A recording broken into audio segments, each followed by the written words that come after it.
إن الحمد لله نحمده ونستعينه ونستغفره ونعوذ بالله من شرور أنفسنا ومن سيئات أعمالنا.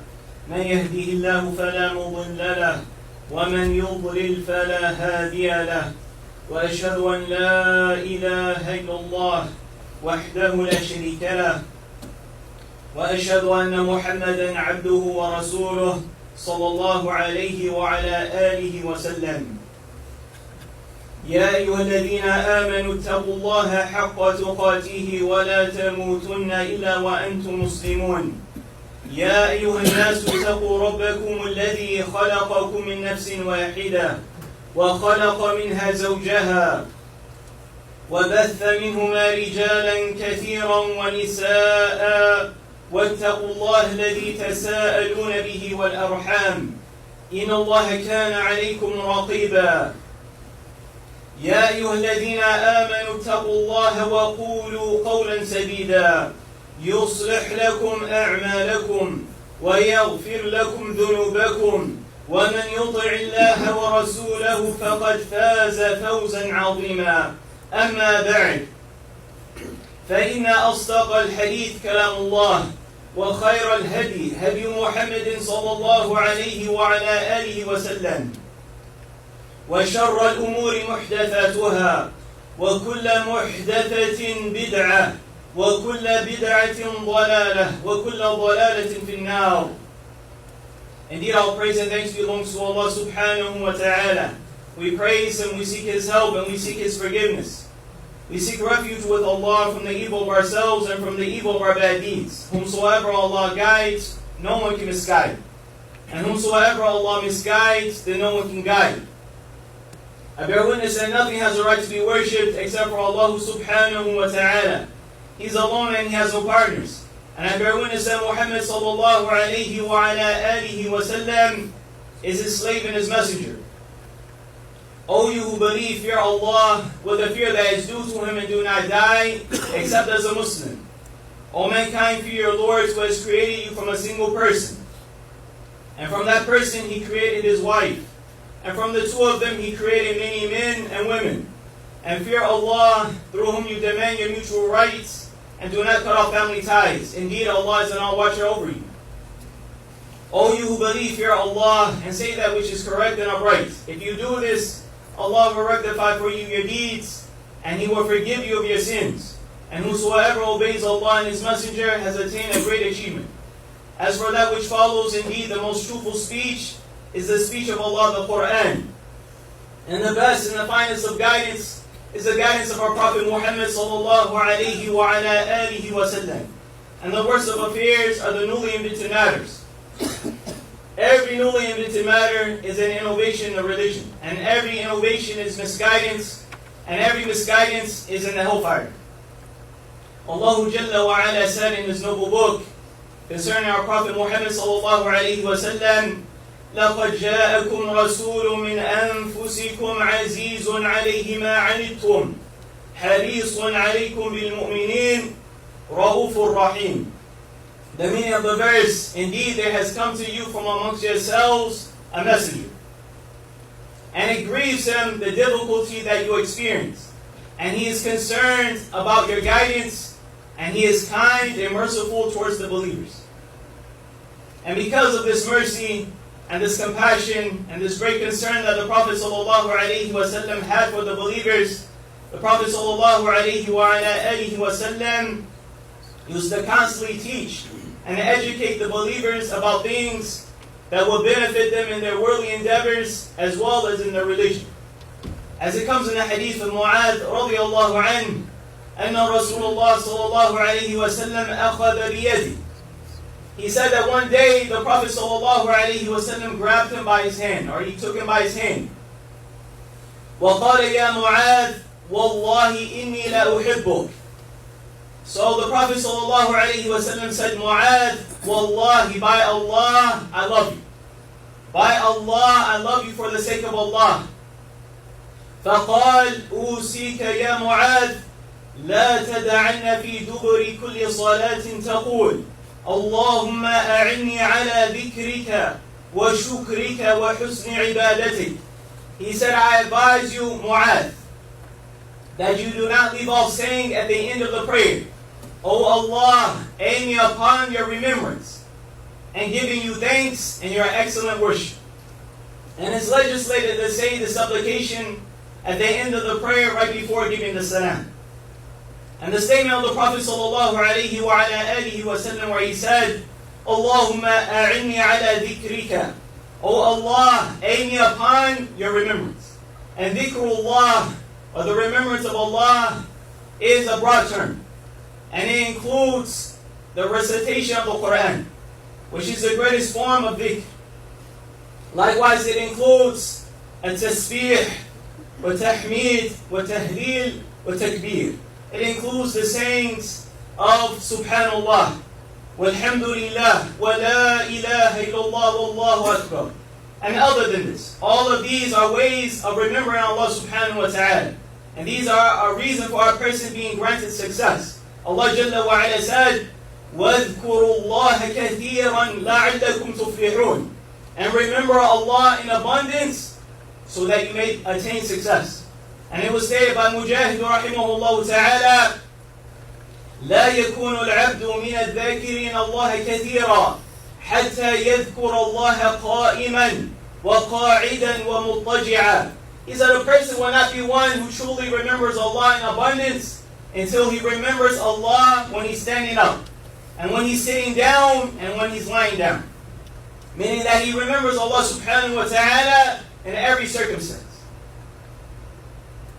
And when a person is constantly thinking about Allah subhanahu wa ta'ala, when a person increases in the remembrance of Allah subhanahu wa ta'ala, then this is a sign that he truly loves Allah azza wa jal. As it was stated by Rabi' ibn Anas, alayhi rahmatullah, عَلَامَةُ حُبِّ اللَّهِ كَثْرَةُ ذِكْرِهِ. Some of us, we claim that we love Allah subhanahu wa ta'ala, but test yourself by this measurement. He said the sign that a person truly loves Allah subhanahu wa ta'ala is that he increases in his remembrance. فَإِنَّكَ لَا تُحِبُّ شَيْئًا إِلَّا أَكْثَرْتَ مِنْ ذِكْرِهِ. He said you do not truly love something except that you constantly remember it. And the Prophet sallallahu alaihi wa ala alihi wa sallam has given us an excellent example as it pertains to the situation of the person who remembers Allah subhanahu wa ta'ala and the one who's devoid of his remembrance. He says sallallahu alaihi wa ala alihi wa sallam, مثل الذي يذكر ربه والذي لا يذكر مثل الحي والميت. He said the example of the one who remembers his Lord and the one who does not is like the example of the living and the dead. And it was stated by Imam Ibn al-Qayyim alayhi rahmatullah, سمعت شيخ الإسلام ابن تيمية رحمه الله يقول. He said, I heard my teacher, Shaykh al-Islam ibn Taymiyyah rahimahullah ta'ala say, الذكر للقلب مثل الماء للسمكة. He said, I heard my teacher Shaykh al-Islam ibn Taymiyyah rahimahullah ta'ala say that the remembrance of Allah for the heart is like the example of water for a fish. The remembrance of Allah for a person's heart is like the relationship that water has with a fish. فَكَيْفَ يَكُونُ حَالُ السَّمَكِ إِذَا فَارَقَ الْمَاءِ. He said, what's going to be the situation of that fish if it's taken outside of the water? Of course, it's going to die within minutes. So if we truly desire and we truly want to have hearts that are sound and upright, hearts that get admonition from the Book of Allah and the Sunnah of the Prophet sallallahu alaihi wa alihi wa sallam, then we have to constantly increase in the remembrance of Allah subhanahu wa ta'ala during all times and during every circumstance. أقول ما تسمعون والحمد لله رب العالمين.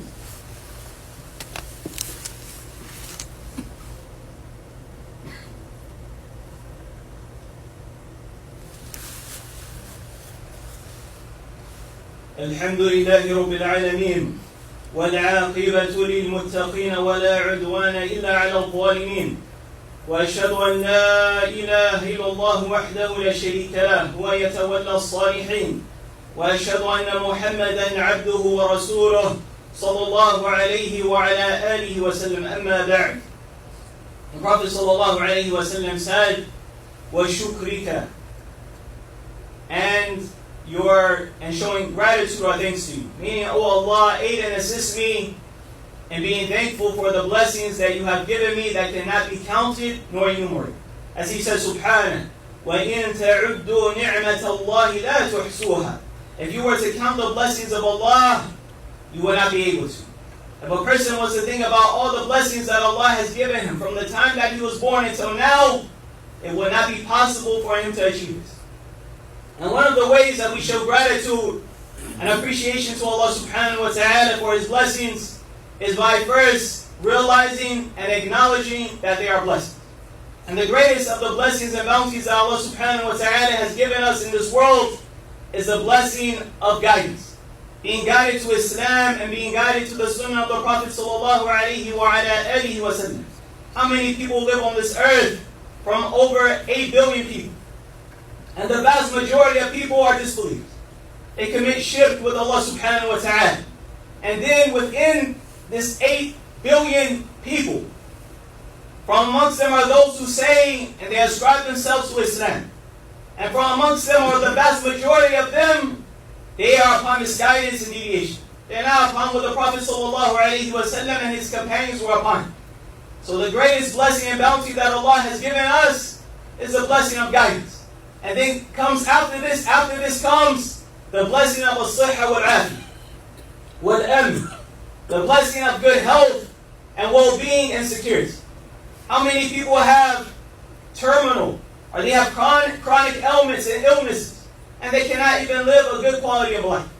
How many people live in a region, or they live in a country, and there's constant fighting and constant bloodshed? These are blessings that Allah subhanahu wa ta'ala has given us that many other people don't have. So we have to acknowledge and realize that these are the greatest of blessings that Allah subhanahu wa ta'ala has conferred upon us. And one of the ways that we also show gratitude and appreciation to Allah subhanahu wa ta'ala is by utilizing those blessings in a manner that's befitting and pleasing to Allah Azza wa Jal. It comes in the hadith of Aisha radiallahu anha. She said, أن النبي صلى الله عليه وسلم كان يقوم من الليل حتى تتفطر قدماه. And really picture this in your mind. She said the Prophet صلى الله عليه وسلم used to stand up at night until his feet would crack. And I don't know about you, I can only speak for myself. I've never stood up and prayed to the extent that my feet will even swell, let alone crack. And everyone here knows himself. Some brothers, they complain sometimes because they say Salatul Fajr is too long. The Imam might recite one page in the first rak'ah and another page in the second rak'ah, and we act like it's Salatul Tarawih. The Prophet ﷺ would stand in prayer so long that his feet would swell and crack. So when Aisha radiallahu anha saw this, she said, لِمَا تَصْنَعُ هَذَا يَا رَسُولَ اللَّهِ. Why are you doing all of this, Messenger of Allah? وَقَدْ غَفَرَ اللَّهُ لَكَ مَا تَقَدَّمَ مِنْ ذَنْبِكَ وَمَا تَأَخَّرَ. And Allah has already forgiven you for all your past and your future sins. In other words, you're already in paradise. Rather, you have the highest level and you have the highest status in paradise. If one of us knew that we were going to go to paradise, we knew that all of our sins have already been forgiven. The vast majority of us, and Allah knows best, we would just suffice ourselves with obligations. We would pray our 5 prayers, fast the month of Ramadan, perform Hajj, pay the zakat, and that's it. And Allah subhanahu wa ta'ala knows best. If we knew without a doubt that we're already going to paradise in the hereafter, we would just suffice with obligation. The Prophet sallallahu alaihi wa sallam, he already had this high status with Allah subhanahu wa ta'ala. He's the most beloved of the creation to Allah subhanahu wa ta'ala. He's already forgiven for all of his sins. He's already going to be in the highest levels of paradise. And despite this, he still used to strive in the worship of Allah Azza wa Jal. And this is why he said sallallahu alaihi wa sallam, when Aisha radiallahu anha said this, أَفَلَا أُحِبُّ أَنْ أَكُونَ عَبْدًا شَكُورًا. Should I not love to be a thankful slave? Should I not love to be a grateful slave? Meaning the fact that Allah has given me all of these blessings and these bounties, should I not love to be appreciative to Allah subhanahu wa ta'ala by showing it in my action? And when a person utilizes, and this is very important, because many of us, Allah subhanahu wa ta'ala, He gives us blessings. However, we don't utilize those blessings correctly. So when a person is given blessings, and he's not utilizing those blessings correctly, he's taking the blessing of Allah subhanahu wa ta'ala to disobey Allah subhanahu wa ta'ala, this is the epitome of ingratitude. This is the epitome of being an ingrate. And if a person's situation is like this, that blessing is no longer a blessing. Rather, that blessing is a calamity. As it was stated by Salama ibn Dinar alayhi rahmatullah, كُلُّ نِعْمَةٍ لَا تُقَرِّبُكَ مِنَ اللَّهِ فَهِيَ بَلِيَّةٌ. He said every blessing that doesn't get you closer to Allah is a calamity. Every blessing that's not getting you closer to your Lord is a calamity. عِيَاذُ بِاللَّهِ. So it's incumbent upon us to show gratitude and appreciation to Allah subhanahu wa ta'ala for our blessings by way of our heart, our tongue, and our limbs. And the more that we show gratitude to Allah subhanahu wa ta'ala for our blessings, then the more that Allah will increase us in our blessings. But when we're ungrateful, and when we utilize those blessings in a manner that's not legislated, then this is going to be a reason for Allah taking away our blessings. And it's going to be a reason for us being punished. Allah Jalla wa Ala said, وَإِذْ تَأَذَّنَ رَبُّكُمْ لَإِنْ شَكَرْتُمْ لَأَزِيدَنَّكُمْ. And when your Lord proclaimed that if you were to give thanks, then I will surely increase you. وَلَئِنْ كَفَرْتُمْ إِنَّ عَذَابِي لَشَدِيدٌ. And if you're ungrateful, then indeed my punishment is severe. The Prophet ﷺ said, وَحُسْنِ عِبَادَتِكَ. And your excellent worship. And notice that the Prophet ﷺ didn't say, وَعِبَادَتِكَ. He didn't just say, and your worship. And this is because a person can worship Allah subhanahu wa ta'ala. A person can do a whole lot of volunteer acts of worship. He can pray all of the sunnah prayers. He can pray qiyamul layl. He can fast every Monday and Thursday. And other things. But the way that he's doing his worship is not in a manner that's legislated. He's not doing it in accordance to the sunnah of the Prophet ﷺ, or is devoid of sincerity. And this is why it's better for a Muslim to focus on quality instead of quantity. Some Muslims, they are more concerned with the amount of worship that they do instead of the quality of that worship.